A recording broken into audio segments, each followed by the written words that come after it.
Tapi bagi kami rekognisi, pengakuan itu dan juga afirmasi yang berupa penguatan terhadap keragaman bangsa ini harus kita perkuat karena kekuatan Indonesia salah satunya adalah kekuatan persatuan itu.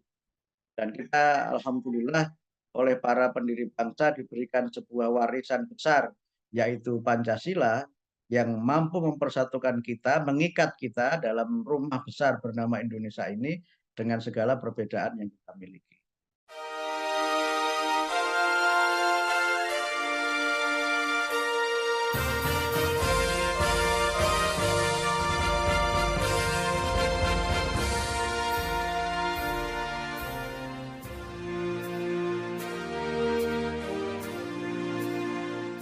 Bersama saya Bambang Sadono di kanal Inspirasi untuk Bangsa. Mudah-mudahan kanal ini selalu bisa memberi inspirasi, motivasi, dan edukasi.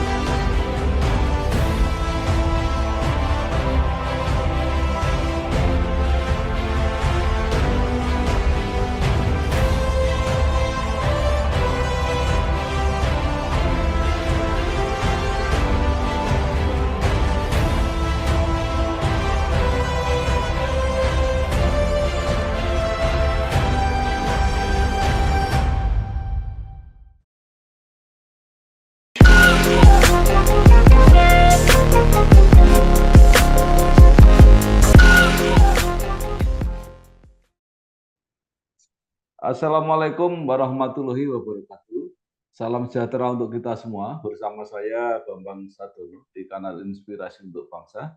Mudah-mudahan kanal ini selalu bisa memberi inspirasi, motivasi, dan edukasi. Kami sedang mempersiapkan beberapa video wawancara yang kami beri tema Menuju Indonesia Emas 2045 bersama Prabowo Gibran. Menurut rencana, wawancara ini akan kami tayangkan dan akan kami bukukan. Saat ini saya sudah bersama dengan seorang tokoh, yaitu Profesor Dr. Abdul Muti MED. Beliau adalah Sekretaris Jenderal Pengurus Pusat Muhammadiyah. Apa kabar Pak Muti? Alhamdulillah, saya Mas Bambang. Beliau lahir 2 September 1968, alumni S1 IAIN Wali Songo Semarang, kemudian S2 di Universitas Flinders Australia dan S3 di UIN Syarif Hidayatullah Jakarta yang kemudian menjadi guru besar di alma maternya tersebut. Mungkin supaya lebih jelas walaupun singkat, Prof. Muti bisa menceritakan perjalanan karirnya sampai saat ini. Jadi saya termasuk mungkin disebut sebagai kalau PNS ya PNS sejati lah kira-kira begitu. Kemudian kalau aktivitas sebagai mahasiswa ya tentu saja sejak awal saya di Ikatan Mahasiswa Muhammadiyah di Semarang sampai saya menjadi ketua cabang di Kota Semarang, kemudian ketua umum DPD Ikatan Mahasiswa Muhammadiyah Jawa Tengah.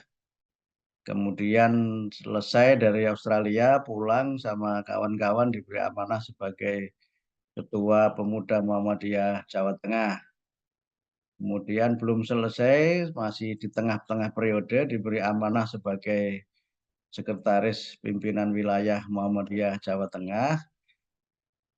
Nah, karena Muktamar Surabaya saya terpilih menjadi Ketua Umum Pimpinan Pusat Pemuda Muhammadiyah, sekretarisnya saya lepas, Sekretaris PWM. Jadi saya sempat merangkap Mas Bambang, merangkap Ketua Pemuda Muhammadiyah Wilayah dan Sekretaris Muhammadiyah Wilayah yang menurut aturan itu nggak boleh sebenarnya. Tapi saya diizinkan oleh Pak Dahlan Rais atas kebaikan beliau diizinkan merangkap. Karena sama teman-teman pemuda Muhammadiyah disampaikan Mas Mufti jangan mundur dari pemuda, tetap aja sebagai ketua pemuda. Siapa tahu nanti bisa kita perjuangkan untuk jadi ketua umum PP Pemuda Muhammadiyah. Ternyata takdir Allah saya terpilih di Muktamar Pemuda Muhammadiyah Surabaya tahun 2002 dan akhirnya sampai sekarang Mas Bambang nggak pulang-pulang, bertahan terus di Jakarta sampai ke Majelis Pendidikan Dasar PP Muhammadiyah, kemudian Sekretaris PP Muhammadiyah dan ini periode kedua sebagai Sekretaris Umum PP Muhammadiyah. Ya bisa disebut karir saya di Muhammadiyah ini Muhammadiyah garis linier lah. Muhammadiyah garis linier.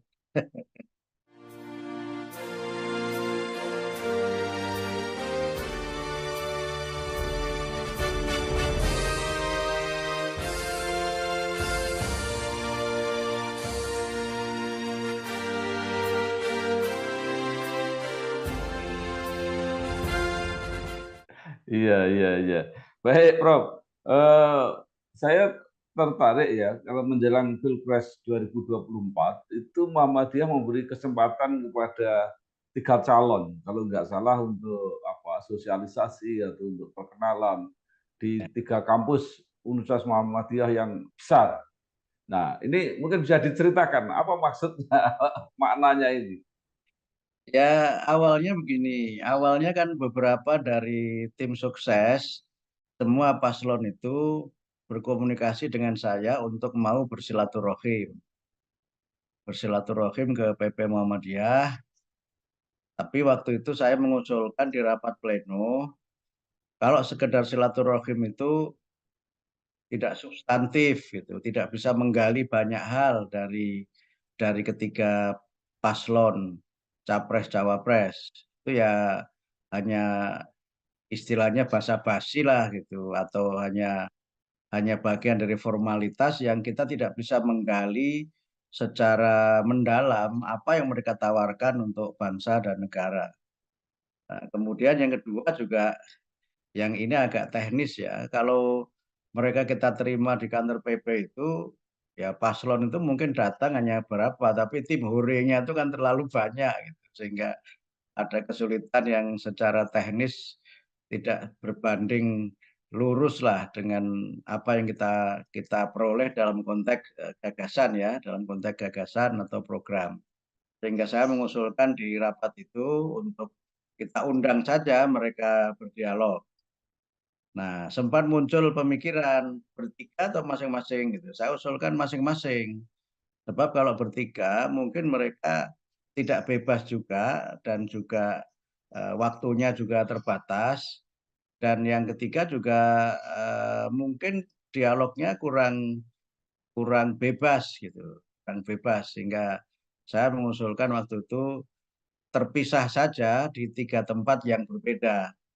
Nah, akhirnya Pleno PP Muhammadiyah menyetujui usul-usul itu dan kemudian diputuskan untuk tuan rumah dialog itu di Muhammadiyah Surakarta, kemudian Muhammadiyah Jakarta dan Muhammadiyah Surabaya. Awalnya Pak Prabowo kita jadwalkan di Malang. Nah, tetapi timnya Pak Prabowo minta supaya dipindah ke tempat lain lah, jangan di Malang, karena beliau waktu itu memang baru saja pulang dari acara di Malang dan karena kami tawarkan untuk bisa diselenggarakan di Universitas Muhammadiyah Surabaya yang hari serta jamnya kami sesuaikan dengan hari dan jam yang diberikan oleh Pak Prabowo dan tim. Jadi surat saya antar sendiri Mas Bambang langsung, jadi saya sekretaris umum tapi merangkap sebagai kurir begitu. Tapi ini ya bagian dari bagaimana kami bersungguh-sungguh untuk mengadakan dialog itu dan alhamdulillah sebagaimana Mas Bambang juga mengikuti dialog itu cukup banyak yang menilai cukup bagus gitu dan bisa menggali visi misi program secara mendalam bahkan panelisnya pun juga kita pilih yang memang punya kompeten sesuai dengan bidangnya dan alhamdulillah itu bisa menjadi bagian dari sumbangan Muhammadiyah untuk bangsa.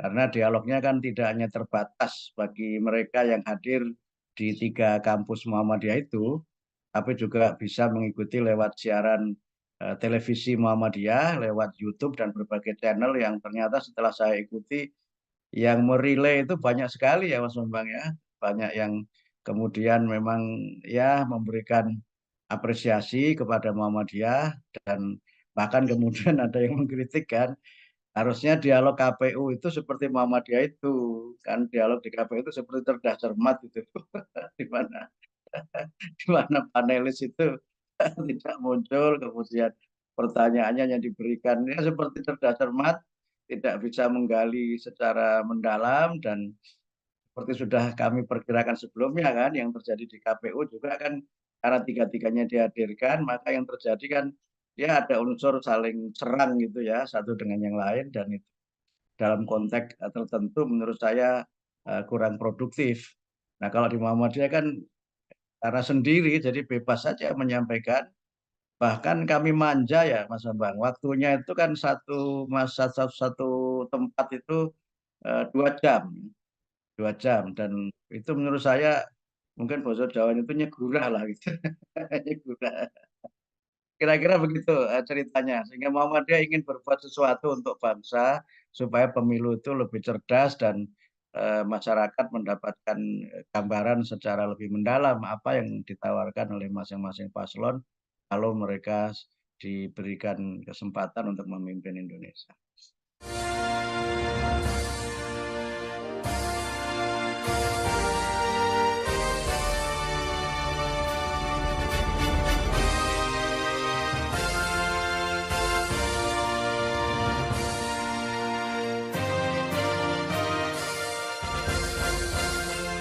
Ya, Prof, sebelum dilanjutkan mungkin agak naik sedikit, Prof. Biar Silakan ya.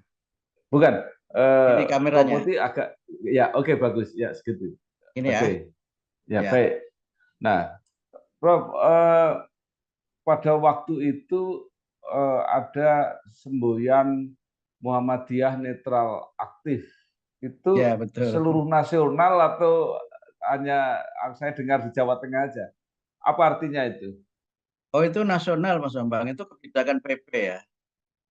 Jadi selama ini kan Muhammadiyah itu memang tidak terlibat dalam politik praktis.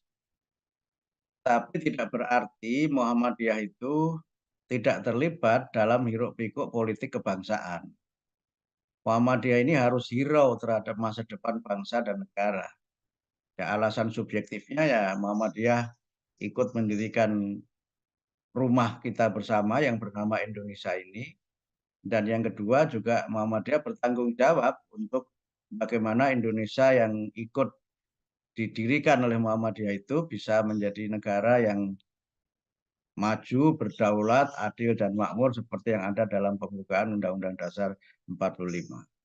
Karena itu agar kita tetap bisa berperan, tapi tidak kemudian masuk ke ranah politik praktis, maka kami bersikap netral. Nah, memang di Muhammadiyah itu ada joke ya, ada joke begini Mas Bambang. Jadi ada netral pasif, ada netral aktif gitu. Netral pasif itu artinya netral di mana Muhammadiyah ya menjaga hubungan yang sama jauh dengan semua partai politik dan semua kontestan pemilu. Itu netral pasif. Jadi yang terjadi di dunia politik seperti apa ya sudahlah, itu bukan urusan Muhammadiyah, kira-kira begitu. Whatever will be, ya, kira-kira begitu netral pasif. Yang ternyata itu menurut kami atau paling enggak bagi saya pribadi itu bukan sikap yang tepat untuk Muhammadiyah di era politik yang serba terbuka ini. Muhammadiyah harus melakukan sesuatu. Nah, karena itu kami pada periode ini mengambil kebijakan untuk netral aktif, dalam pengertian netral itu artinya kita tidak berada di satu pihak, tapi kita berada di semua pihak dan kita membangun komunikasi yang dekat dengan semua kontestan pemilu 2024. Sehingga karena itu maka dengan kita menghadirkan 3 capres itu kan kita sudah memberikan porsi yang sama kepada ketiga-tiganya kan. Kemudian yang kedua juga kami memberikan masukan-masukan yang sama juga kepada ketiga-tiganya, sehingga kami aktif dalam hal memberikan ide, memberikan gagasan, dan juga membangun komunikasi yang konstruktif bagaimana agar pemilu berlangsung secara damai, jujur, adil, dan berbagai idealisme yang menggambarkan kualitas demokrasi di Indonesia. Kira-kira begitu bedanya, Mas. Halo guys, sekarang cuma dengan satu jari, semua urusan listrik langsung beres, res. Ini dia PLN Mobile. Kalau cuma gangguan aja sih, nggak usah panik. Tinggal tap menu pengaduan, cus petugas PLN-nya langsung datang. Atau mau isi token? Pasang listrik baru? Atau mau ubah daya? Atau cek hitungan listrik? Urusan listrik serahin aja ke PLN Mobile.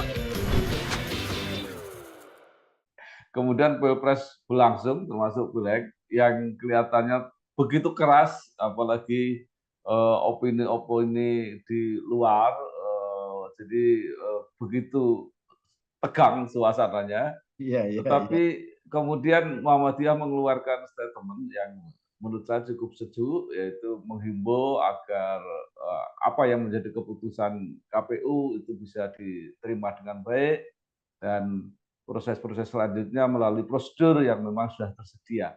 Ini mengapa, Prof? Ya pertama kami ingin semua pihak mematuhi konstitusi. Itu prinsip yang menjadi landasan sikap-sikap politik Muhammadiyah. Konstitusi itu adalah kesepakatan kita sebagai bangsa Indonesia untuk membangun negeri ini, memajukan negeri ini bersama-sama.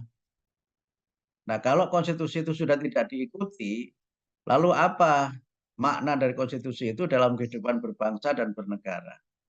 Sehingga karena itu mungkin Mas Bambang juga masih ingat, termasuk ormas yang sangat sangat keras ya waktu itu, tentu dengan cara saya ya, Mas Bambang tahu cara-cara saya itu, menghadang upaya 3 periode atau memperpanjang periode menjadi 2,5 periode, itu kan yang paling lantang menurut saya waktu itu adalah Muhammadiyah.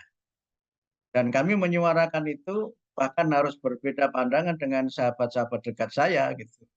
Saya harus berbeda pandangan dengan kawan-kawan di partai politik yang sebagiannya juga ternyata sempat serius ya mau mengusung 3 periode itu. Bahkan saya sempat menangkap bagaimana skenarionya supaya bisa 3 periode, bagaimana merubah pasal dalam Undang-Undang Dasar yang eksplisit menyebut masa jabatan itu 2 periode dan seterusnya itu kami mengikuti sehingga pada saat itu Muhammadiyah konsisten menyuarakan itu dan bahkan juga itu sampai kami tuangkan dalam keputusan Muktamar Surakarta soal suksesi kepemimpinan 2024 dan pemilu 2024 itu. Jadi Muhammadiyah sungguh-sungguh untuk mengawal konstitusi itu. Bahkan jauh sebelum itu, mungkin juga Mas Bambang bisa men-track ya dari berbagai pernyataan saya ketika ada pertemuan di Forum Pemret di Jakarta yang waktu itu hadir masih para bakal calon begitu, bakal calon yang banyak sekali kan, ada 9 atau berapa yang datang itu kan, saya sampaikan calonnya jangan 2 lah, gitu. Minimal 3 gitu. Sebab kalau 2 itu ya kami berpendapat bahwa residu polarisasi politik 2019 yang belum sepenuhnya cair itu akan kembali mengkristal, akan kembali mengeras dan membuat bangsa Indonesia ini semakin terbelah. Kemudian dengan bercanda saya bilang kalau 2 itu ya seperti orang mengerjakan soal pilihan ganda benar apa salah. Ini kan tidak sehat. Kita ini kan bangsa yang sangat besar, jadi akan lebih baik kalau minimal calonnya itu 3, bahkan kalau bisa 4.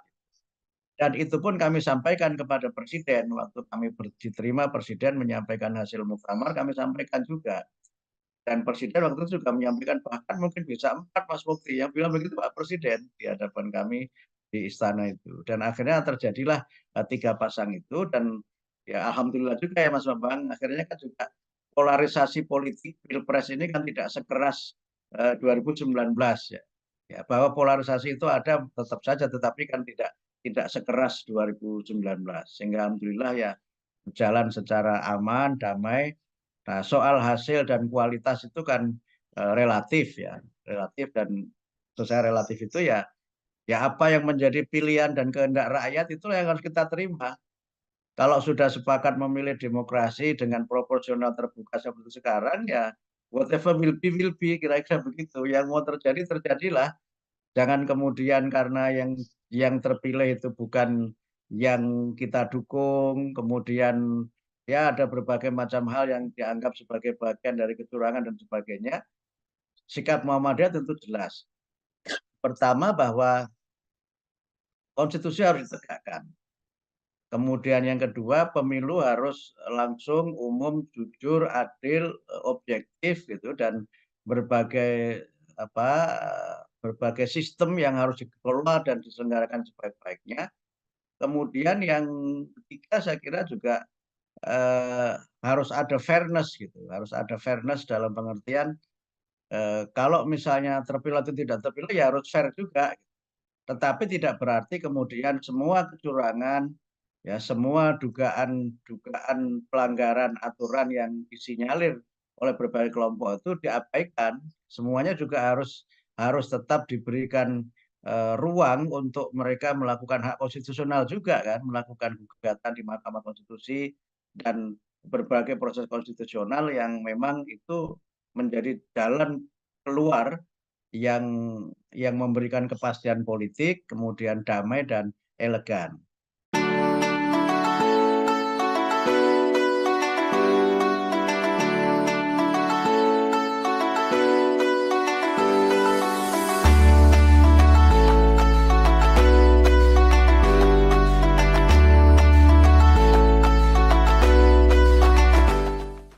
Kami memang dalam berbagai pernyataan menghimbau supaya yang tidak puas jangan turun ke jalan, karena itu berisiko menyangkut ya kemungkinan terjadinya konflik horizontal dan kemudian juga kekerasan yang tidak kita inginkan, sehingga jalan keluar melalui Mahkamah Konstitusi sebagai lembaga yang memang punya kewenangan untuk menyelesaikan sengketa atau permasalahan pemilu itu adalah jalan konstitusional yang hasilnya apapun harus diterima oleh semua pihak. Dan alhamdulillah kan semua menyampaikan gugatannya ke MK dan sudah mendaftarkan kan, dan ternyata semua mengatakan masing-masing juga sama-sama curang. 01 mengatakan ini curang, 02 mengatakan ini curang, 03 mengatakan ini curang, tapi anyhow kan itu proses-proses politik dan proses hukum ya yang memang harus dilalui dan semua pihak harus bersabar. Karena itu dalam pernyataan PP Muhammadiyah kan kami tegaskan bahwa quick count itu bukan hasil resmi dan kami menyampaikan supaya masyarakat itu bersabar. Bahkan termasuk dalam pernyataan kami yang terakhir, Mas Bambang, ketika kami menyampaikan pendapat hasil pemilu yang disampaikan KPU, kan tetap saja kami beri frasa kan, kami menyampaikan selamat kepada anggota legislatif ya, DPR, DPRD 1, DPRD 2, dan DPD serta Presiden dan Wakil Presiden yang terpilih dengan tetap menunggu keputusan Mahkamah Konstitusi kan begitu. Jadi kalimatnya itu tetap ada frasanya itu. Karena apa? Ya secara proses pemilu ini belum selesai. Karena masih ada gugatan-gugatan yang dilakukan di KPU dan itu yang kemudian menjadi alasan kenapa Muhammadiyah membuat pernyataan semua pihak harus legowo. Kalau memang dianggap sistem ini nggak cocok ya nanti dirubah. Karena Muhammadiyah memang sejak awal melihat sistem ini nggak cocok, Mas. Dan sudah mengusulkan dalam sidang Tanwir di Samarinda tahun 2014 itu sudah kita usulkan supaya pemilu legislatifnya jangan proporsional terbuka, tetapi tertutup atau terbuka terbatas, gitu kan. Dan terakhir ketika ada warga negara yang menggugat ke MK supaya pemilunya tertutup, kan banyak yang minta pendapat ke saya. Dan saya sampaikan hasil keputusan Tanwir Samarinda itu. Nah, tapi kemudian ada yang memelintir gitu, ya biasalah ya. Oh ini sepertinya Muhammadiyah ini kok sudah sama dengan PDIP ini.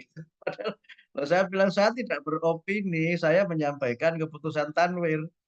Karena yang kami lihat bukan kepentingan partai tertentu, tapi kami melihat kepentingan bangsa menyangkut kualitas hasil, kualitas proses, dan bagian dari kita membangun sebuah paradigma bahwa yang namanya demokrasi itu tidak selalu identik dengan popular vote. Di banyak negara saya kira hampir tidak ada demokrasi yang full popular vote itu kan hampir tidak ada. Ya Amerika Serikat sekalipun kan juga tidak full popular vote kan. Bahwa dipilih langsung iya, tapi kan juga tetap yang menang bukan yang dapat suara terbanyak kan. Tetapi yang paling banyak menang di daerah pemilihan kan begitu. Nah, Inggris juga begitu kan. Kemudian banyak negara yang seperti itu, apalagi dalam negara yang menganut sistem parlementer. Jadi ya jangan dimaknai bahwa demokrasi itu identik dengan one man one vote dan popular vote. Karena ya eksesnya bisa kita lihat kan sekarang ini.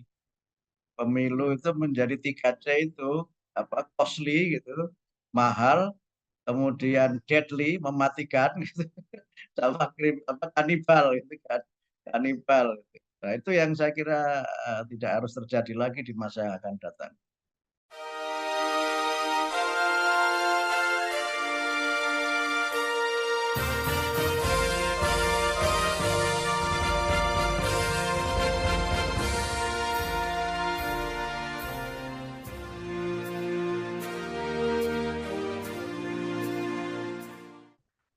Ya, Prof. Nah, saya pernah mewawancarai Ketua Umum PP Muhammadiyah, Pak Haider Nasir, yang mengatakan bahwa Muhammadiyah tidak pernah bisa lepas dari pemerintahan yang resmi. Nah, siapapun yang akan menjadi pemerintahan mendatang, apa yang diharapkan oleh Muhammadiyah? Saya kira Muhammadiyah sebagaimana yang kami juga nyatakan, mendukung siapapun yang terpilih sebagai pemimpin bangsa, baik di tingkat nasional, regional maupun lokal, gitu, tingkat pusat, provinsi maupun kabupaten kota, yang terpilih secara konstitusional sesuai dengan sistem yang berlaku. Nah, kemudian yang kedua, siapapun yang memimpin Indonesia ini, sikap Muhammadiyah itu akan sama, Mas Bambang. Yang kami selalu menyebutnya dengan eh, harmonis kritis gitu, harmonis kritis atau loyal kritis gitu. Dalam dua pengertian, yang kita dahulukan harmoninya dulu, hubungan baiknya dulu yang kita dahulukan. Nah, loyalitas kita yang kita dahulukan, tapi juga tidak kemudian loyalitas yang membabi buta, tidak memberikan dukungan yang fanatik, yang kita kehilangan sikap kritis. Karena bagaimanapun juga Muhammadiyah ini kan bukan lembaga negara dan bukan partai politik. Kalau partai politik kan posisinya either di dalam atau either di luar kan begitu. Jadi kalau dia di dalam dia memerintah ya dia akan semuanya mendukung. Kalau di luar ya dia akan cenderung semuanya kritis kan begitu. Sedangkan partai saja juga sekarang nggak begitu kan. Karena kan hampir tidak ada partai yang fully oposisi kan tidak ada kan. Nah apalagi Muhammadiyah yang bukan partai gitu. Karena itu maka kami harus tetap menempatkan posisi Muhammadiyah sebagai organisasi masyarakat madani atau civil society.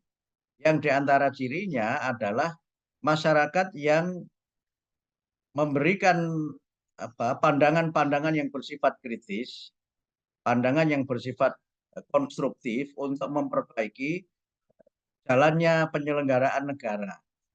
Itu yang menjadi prinsip. Jadi kalau kami mengkritik pemerintah, siapapun ya, apakah Pak Jokowi, apakah Pak SBY atau Bu Mega, itu bukan karena kita tidak suka kepada beliau, tetapi lebih melihat bagaimana kebijakan-kebijakan yang diambil oleh para pemimpin bangsa ini untuk kepentingan bangsa, dan bagaimana pandangan Muhammadiyah kalau kebijakan itu diambil. Jadi lebih kepada kritik yang bersifat konstruktif. Dan karena itu maka Muhammadiyah tentu senantiasa berusaha untuk menjadi komunitas yang juga dalam berbagai hal itu partisipatif. Nah, sehingga karena itulah maka relasi Muhammadiyah dengan pemerintah itu kita usahakan semaksimal mungkin untuk tetap berjalan seirama gitu, walaupun belum tentu senada. Gitu. Tapi paling enggak seirama bahwa siapapun di negeri ini yang menjadi penyelenggara negara atau yang menjadi masyarakat itu harus satu visi bahwa Indonesia ini harus lebih baik, Indonesia ini harus bergerak secara progresif menuju cita-cita ideal yang digariskan oleh para pendiri bangsa. Jadi jangan kita kemudian sangat terpengaruh atau menjadi terpengaruh dengan siapa yang tampil memimpin. Karena pada dasarnya kan Muhammadiyah ini sebagai organisasi sebenarnya sudah sangat mandiri. Ya, walaupun kami tidak boleh dan tidak akan mengatakan bahwa Muhammadiyah ini akan melepaskan diri dari pemerintah, itu bukan tabiat Muhammadiyah juga, karena bagi kami pemerintah termasuk juga masyarakat adalah mitra strategis Muhammadiyah untuk berbuat yang terbaik bagi bangsa dan negara.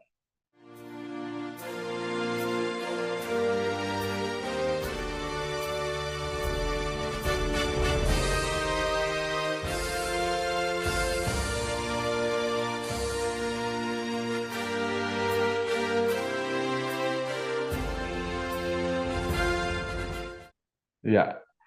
Nah, Prabowo Gibran sudah ditetapkan oleh Komisi Pemilihan Umum sebagai Presiden dan Wakil Presiden terpilih, walaupun masih ada proses berikutnya.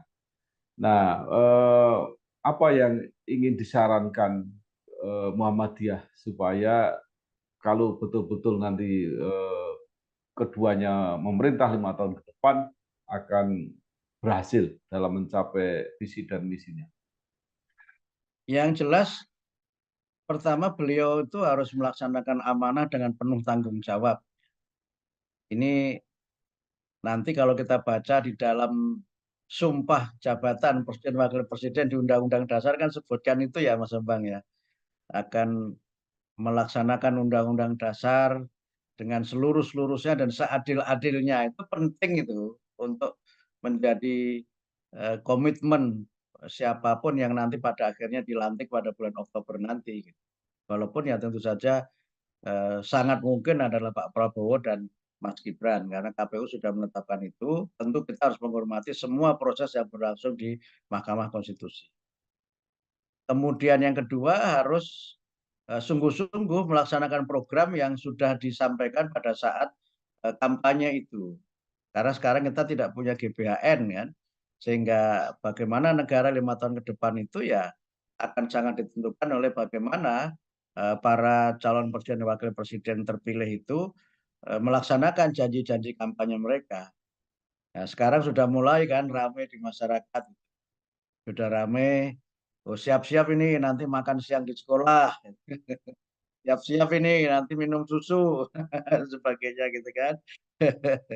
Walaupun ya sudah mulai ada yang memang memberikan beberapa catatan kritis ya, saya ikuti di media, misalnya soal pemenuhan kebutuhan susu misalnya kan, itu kan kita ini kan 80% ya kebutuhan susu dalam negeri ini kan masih impor.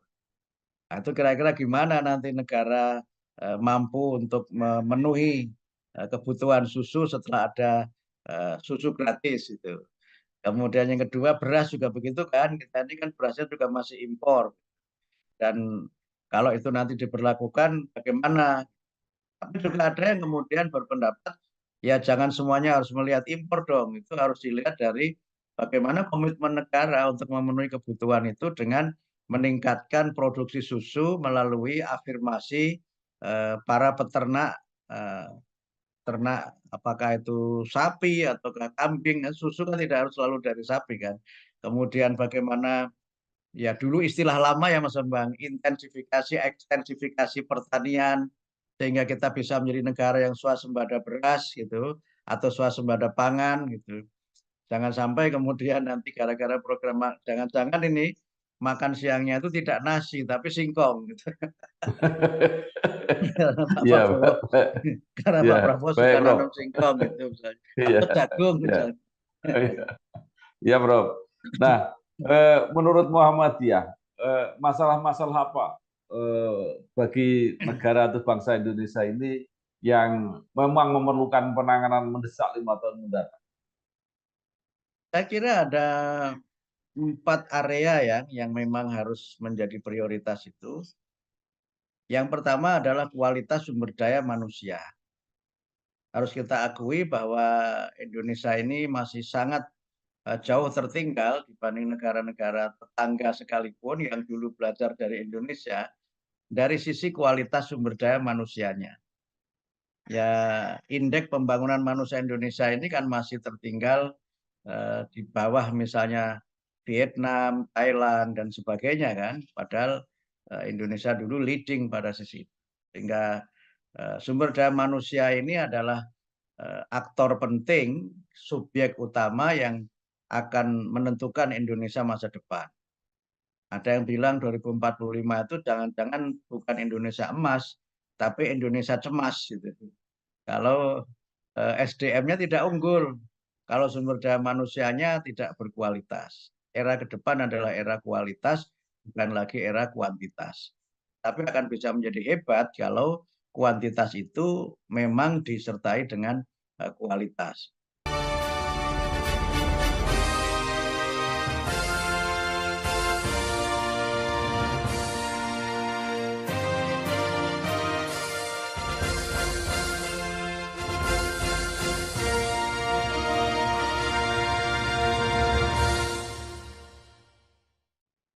Yang kedua adalah kesehatan ya, kesehatan. Saya kira kesehatan dalam konteks ini adalah kesehatan yang memang masih berkait dengan sumber daya manusia, tapi lebih pada aspek kesehatan secara keseluruhan. Tidak hanya kesehatan jasmani, tapi juga kesehatan rohani, kesehatan mental. Karena kekuatan bangsa Indonesia ini salah satunya adalah pada kekuatan mental spiritual. Ini yang saya kira menjadi bagian dari kekuatan yang membuat Indonesia itu bisa bertahan, bahkan mungkin dianggap sebagai salah satu negara yang paling berhasil dalam penanganan pandemi COVID-19. Saya kira ketika kita tidak punya modal spiritual, bangsa Indonesia sudah ambruk ketika COVID itu, Mas Bambang. Bagaimana kita harus mengalami hibernasi ya dalam masa 1 tahun tidak kemana-mana. Itu kan stamina spiritual itu yang membuat bangsa ini bisa tetap bertahan. Dan stamina spiritual itu yang membuat bangsa Indonesia ini tetap optimistis, bahkan kemudian tetap mau berbagi dengan yang lain untuk kebaikan bersama. Hal ini tidak kita temukan di negara lain. Ketika kemudian penanganan masalah COVID-19 itu hampir seluruhnya bergantung pada pemerintah. Sementara di Indonesia ini justru partisipasi masyarakatnya sangat luar biasa. Dan itu bukan datang dari instruksi kan. Bukan pula datang karena ada proyek. Tapi karena memang ada panggilan jiwa, ada panggilan iman bagi kita kaum beriman. Untuk bagaimana kita bisa bertahan dan berbuat menolong sesama umat manusia. Kemudian yang ketiga tentu ekonomi ya. Kita ini kan masih belum beranjak dari middle income trap ya. Jadi Indonesia ini sudah masuk G20 tetapi kan belum bisa bergerak ke atas karena berbagai hal yang sebenarnya kita miliki sebagai sebuah potensi itu harus disinergikan sehingga kekayaan alam yang kita miliki yang luar biasa itu bisa dikonversi menjadi sumber kesejahteraan. Kita sekarang masih bisa mengandalkan kekayaan sumber daya alam itu sebagai bagian dari komoditas, tetapi kan tidak bisa seterusnya. Harus ada upaya-upaya yang lebih serius bagaimana agar income ini bisa meningkat. Yang sekarang mungkin ada yang istilah yang dipakai itu hilirisasi dan sebagainya. Dan kemudian yang keempat itu ya bagaimana kita memperkuat persatuan ya, persatuan yang persatuan itu harus kita maknai bukan sebagai satu bentuk penyeragaman, tapi satu bentuk di mana negara ini memberikan afirmasi dan memberikan rekognisi terhadap keragaman yang ada di negara Indonesia ini. Siapapun di negeri ini memiliki peran dan memiliki kontribusi yang penting untuk memajukan bangsa. Karena itu saya termasuk yang tidak terlalu setuju, Mas Bambang, terkait dengan istilah yang orang sering menyebut dengan mayoritas dan minoritas itu. Karena dalam konteks sumbang kepada bangsa dan negara, ada banyak kelompok yang secara kuantitas itu kecil, mungkin jumlahnya kita sebut minoritas, tapi sumbangannya untuk bangsa ini sangat besar. Sehingga karena itu menurut saya dalam rangka rekognisi eksistensi semua kelompok di Indonesia ini, mungkin kita menghindarilah menggunakan label mayoritas minoritas itu, karena dalam beberapa hal itu akan berdampak terhadap bagaimana kita memperlakukan mereka yang minoritas itu, apalagi kalau pemilu kan, Kalau pemilu itu yang minoritas kan nggak dihitung, nggak direken. Nah, ini mah nggak ada sumbangannya gitu kan. Akhirnya yang dikejar-kejar itu kan yang mayoritas saja gitu. Padahal mayoritas itu kalau kemudian dibagi banyak kan menjadi minoritas juga. Misalnya mayoritas tapi dibagi 3 kan jadinya juga distribusinya tidak besar. Tapi ya sudahlah itu soal soal pilihan strategi. Tapi bagi kami rekognisi, pengakuan itu dan juga afirmasi yang berupa penguatan terhadap keragaman bangsa ini harus kita perkuat karena kekuatan Indonesia salah satunya adalah kekuatan persatuan itu. Dan kita alhamdulillah oleh para pendiri bangsa diberikan sebuah warisan besar yaitu Pancasila yang mampu mempersatukan kita, mengikat kita dalam rumah besar bernama Indonesia ini dengan segala perbedaan yang kita miliki.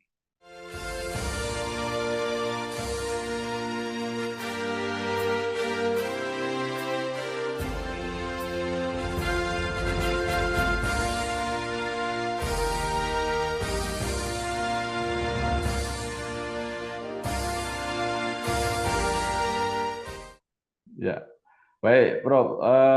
Terakhir, bangsa Indonesia ini kan sudah melalui perjalanan panjang yang dipimpin oleh pemimpin yang berbeda-beda, berubah setiap waktu. Nah, menurut Prof. Muti, apa nilai-nilai baik, program-program baik yang ditinggalkan oleh para pemimpin ini, termasuk yang terakhir Presiden Jokowi, yang memang perlu diteruskan ke depan oleh pemimpin berikutnya? Ya, yang pertama tentu sebagai pribadi semua pemimpin Indonesia ya, presiden kita ini memiliki gayanya masing-masing kan. Memiliki gayanya masing-masing itu bagian dari personality yang memang harus kita lihat sebagai bagian dari kebesaran Indonesia. Kita bisa punya pemimpin dengan latar dan dengan karakter yang sangat berbeda. Ya kita berpindah dari Pak SBY yang awalnya sangat formal, pidatonya sangat tersusun dengan baik gitu kan, diksi dan pilihan katanya bak pujangga begitu. Kemudian tampil Pak Jokowi yang tidak peduli dengan itu semua, pidato ya pidato aja begitu. Dan bagaimana kita melihat ya sosok Pak Jokowi yang memang mencoba semaksimal mungkin untuk menjadi menjadi manusia biasa terlepas dari jabatan sebagai presiden gitu sehingga dia suka berbaur dengan berbagai kalangan gitu terutama kalangan masyarakat biasa gitu dan berbagai hal lain yang bisa kita lihat dari kepribadian Pak Jokowi. Dari sisi legacy saya kira ya saya pribadi misalnya Mas Bambang yang menikmati bagaimana tol Jokowi itu orang menyebutnya dengan tol Jokowi yang berusaha menghubungkan Indonesia dengan jalur transportasi darat yang cepat dan juga sangat baik untuk kepentingan transportasi tidak sekedar mobilitas orang tapi juga mobilitas barang dan harus berimplikasi pada peningkatan ekonomi. Dan ternyata itu kan menjadi sebuah legacy yang mungkin sangat terlihat. Pak SBY meninggalkan legacy dengan sistem demokrasi dan kebebasan berekspresi yang saya kira sangat luas pada zaman Pak SBY itu.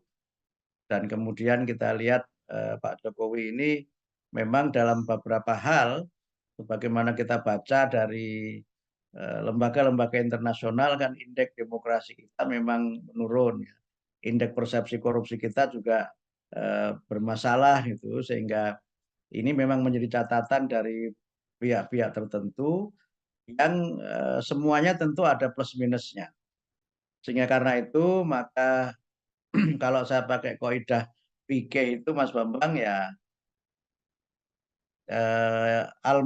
al-muhafadzah alal qatimit sholih wal akhdhu bil jadidil aslah, kira-kira begitu. Jadi warisan-warisan yang baik itu kita jaga, kita pelihara, kita pertahankan, dan yang kemudian tidak baik kita perbaiki, kita berusaha untuk ke depan lebih baik lagi tanpa harus menjelek-jelekkan, tanpa harus bahasa Jawanya ngundat-undat. Kan semua pemimpin tentu memiliki masanya dan memiliki tantangannya yang tersendiri, dan kita harus maklum dengan itu kan, sehingga karena itu maka ya ada kurang-kurang itu kita terima sebagai bagian dari dinamika, dan itu yang kita sempurnakan bersama. Walaupun mungkin ya ada yang mungkin tidak sependapat juga dengan pandangan saya ini, wah itu mah terlalu indah katanya.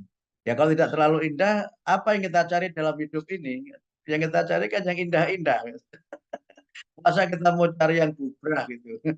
Iya, baik. Terima kasih sekali Profesor Dr. Abdul Muti MED, Sekretaris Jenderal Pengurus Pusat Muhammadiyah. Banyak Sekretaris sekali yang Umum sudah disampaikan. Pimpinan Pusat Muhammadiyah, Mas Bambang. Iya, Sekretaris Umum Pimpinan Pusat ya, Sekretaris Umum Pimpinan Pusat Muhammadiyah. Baik, sekali lagi terima kasih, banyak yang sudah disampaikan, mudah-mudahan memperluas wawasan kita dan membuat kita lebih arif di dalam berbangsa dan bernegara. Sekali lagi terima kasih, Prof. Tapi saya Bang, sehat selalu. Wassalamualaikum warahmatullahi wabarakatuh. Waalaikumsalam. Bersama saya Bambang Sadono di kanal Inspirasi untuk Bangsa. Mudah-mudahan kanal ini selalu bisa memberi inspirasi, motivasi, dan edukasi